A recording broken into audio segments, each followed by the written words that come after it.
नमस्कार। आज एक बहुत दिलचस्प मार्केट था और बहुत इम्पोर्टेंट भी था बिकॉज़ जैसे आपको पता है वीकेंड के ऊपर बहुत सारी बड़ी कंपनियों ने बैंक ने रिजल्ट्स डिक्लेयर किए और फ्राइडे में एक रैली भी हुआ था एंटिसिपेटिंग द रिजल्ट्स।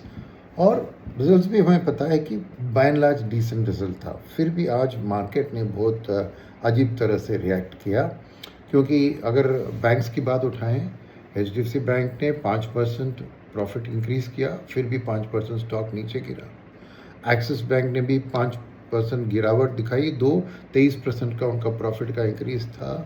और आईसीआईसीआई बैंक जिसने 16% का प्रॉफिट को इंक्रीज़ किया, उसका 1% ही खाली स्टॉक इम्प्रूव हुआ। मगर उस तरफ देखें तो पीएनबी जिसका रिजल्ट तो भयंकर था क्योंकि 200% का प्रॉफिट की बढ़त थी, मगर वहाँ पर शेयर प्राइस भी 5% बढ़ी।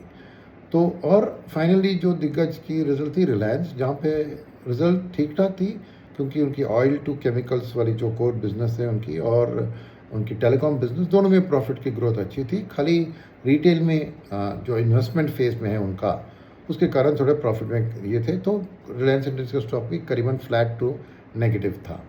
तो ये बिहेवियर समझना इतनी आसान नहीं है क्योंकि फ्लोज को भी देखें तो एफआईएस अपने छठा कंसेक्यूटिव दिन बेचा 1000 करोड़ के आसपास और डीआईएस ने उसी को मैच किया 1300 करोड़ के कुछ खरीदारी की।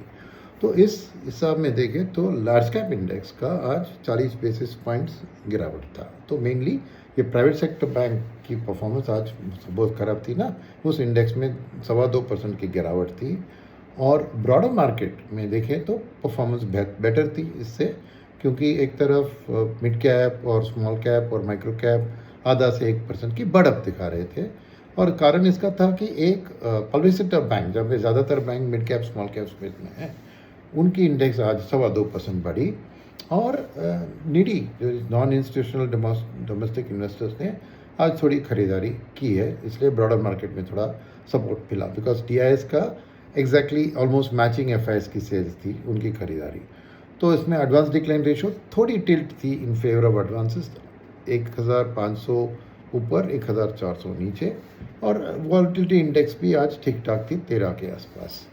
तो इस स्थिति में आज मार्केट की परफॉर्मेंस देखें तो शुरुआत में तो ईरान यूएस वॉर में कुछ ये हुआ था, तो 91 के ऊपर ब्रेंट क्रूड बढ़ गया था, तो मार्केट गैप डाउन या 150 बेसिस पॉइंट्स डाउन था सुबह।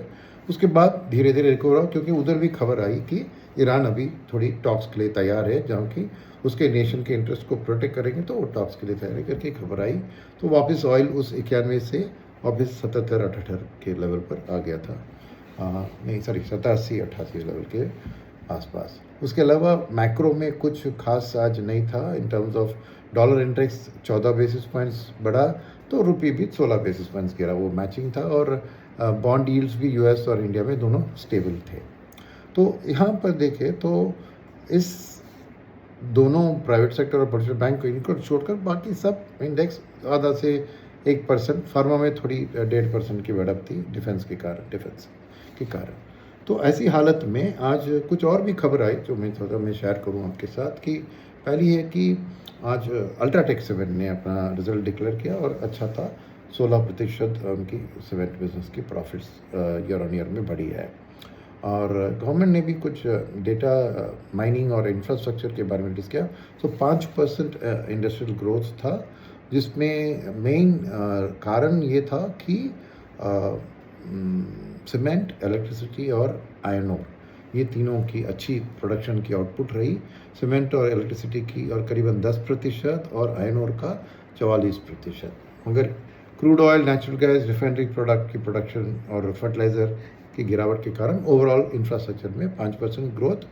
और उस हिसाब से ये देखिए एलएनटी ने भी कुछ रिलीज़ किया, स्टॉक एक्सचेंज को खबर की 10 से 15,000 करोड़ का माइनिंग एंड मेटल्स में कैपेक्स का उनको ऑर्डर मिला है।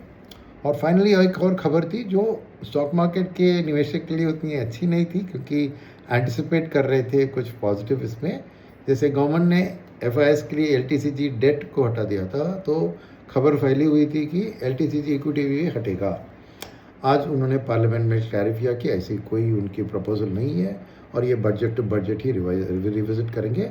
और इम्पॉर्टेंट उन्होंने रिलीज़ किया कि पिछले साल करीबन 1.25 करोड़ उनको खाली कैपिटल गेन्स इक्विटी से इनकम मिला है इनकम टैक्स में, और 2 साल को कंबाइन करें तो 2 लाख करोड़ से ज़्यादा। तो इतनी बड़ी रकम गवर्नमेंट के लिए फिजिकल सिचुएशन में वो गिव अप करने के लिए बिल्कुल तैयार नहीं होंगे। यही मैं कुछ दिन पहले भी कह रहा था, तो आज वो रीजनेबली कंफर्म भी हो गई। तो उस हिसाब से देखें तो क्लियर मार्केट का डायरेक्शन क्लियर है कि एफआईएस अभी भी सेलिंग मोड में है, बहुत ज़्यादा नहीं मगर हर रोज़ बेच रहे हैं। डीआईएस उसको मैच कर रहे हैं जब तक कि उनको अर्निंग सीजन में क्लैरिटी ना मिलती है कि ये सेक्टर अभी बहुत पसंदीदा है, वो खरीदेंगे जाके। ऐसी स्थिति आने तक वो ऐसे ही रहेंगे। और निडी का एक टैक्टिकल बाइंग, जब भी कोई रिजल्ट आती है उसके बेस पे बाइंग ज़रूर जारी रहेगा। तो मार्केट इसी कंसोलिडेशन फेज में घूमता रहेगा। और कुछ लोग मुझसे पूछ रहे थे कि क्या क्या इन्वेस्टमेंट की स्ट्रैटेजी फॉलो करना है। पहले आप बता रहे थे कि स्टैगर्ड करो, अभी क्या करना है? वही स्टैगर्ड ही करना है, क्योंकि बीच में हल आई थी जियोपॉलिटिक्स में, तो अभी वापस 8-9 दिन कंसेक्यूटिवली ईरान के ऊपर स्ट्राइक मार रहे हैं यूएस, तो वो हलचल है। तो अभी भी वो same staggered accumulate diversified portfolio को अक्वायर करें।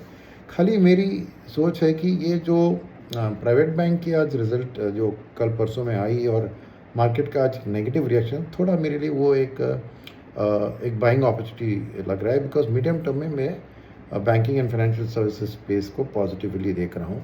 तो ऐसे अच्छी रिजल्ट्स के बावजूद, क्योंकि निम पे प्रेशर थी, तो वो इतना नहीं कि इतने स्टॉक के ऊपर दबाव आ जाए। तो मेरे लिए ये एक मीडियम टर्म आउटलुक में banking and financial services overall space में एक बाइंग की अपॉर्चुनिटी दिख रही है। धीरे धीरे उसी में खरीदारी कर सकते हैं। तो वही है आज के लिए मेरे साइड से। कल मिलते हैं वापस। धन्यवाद।